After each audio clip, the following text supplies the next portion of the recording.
अमरीकी खातून लाइलाज, डॉक्टर्स शदीद परेशान। कराची एयरपोर्ट पर कदम रखते ही वो शायद नहीं जानती थी कि उसका ये सफर एक नाकाबिले यकीन दास्तान बन जाएगा। एक अमरीकी खातून जो एक पाकिस्तानी नौजवान की मोहब्बत में गिरफ्तार होकर कराची पहुंची, अब जिन्ना हॉस्पिटल के स्पेशल वार्ड में जेर इलाज है। लेकिन आखिर ऐसा क्या हुआ कि वो एक आम सी मुसाफिर से एक नफ्सियाती मरीजा में तब्दील हो गई। माहिरीन के मुताबिक ये खातून शदीद ज़हनी दबाव का शिकार है। वो कभी अपने वतन वापस जाने की जिद करती है और कभी पाकिस्तान में बस जाने की बात। जिन्ना हॉस्पिटल कराची के माहिर नफ्सियात डॉक्टर चुन्नी लाल कहते हैं कि ये खातून पहले भी अमेरिका में इलाज करवा चुकी है, लेकिन 6 माह से दवाइयां तक कर देने की वजह से उसकी हालत बिगड़ गई।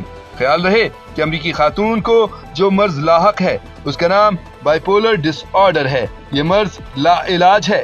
खातून के मामले पर एक खुसूसी मेडिकल बोर्ड काम कर रहा है जिसकी क़यादत डॉक्टर चुन्नी लाल कर रहे हैं।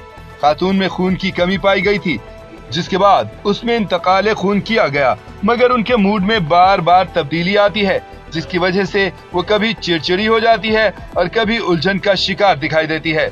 माहिरीन का कहना है कि मुकम्मल सेहतियाबी में वक्त लग सकता है, लेकिन सबसे बड़ा सवाल ये है कि क्या वो दोबारा अपने मुल्क जा पाएगी या फिर पाकिस्तान ही उनकी नई हकीकत बन जाएगा।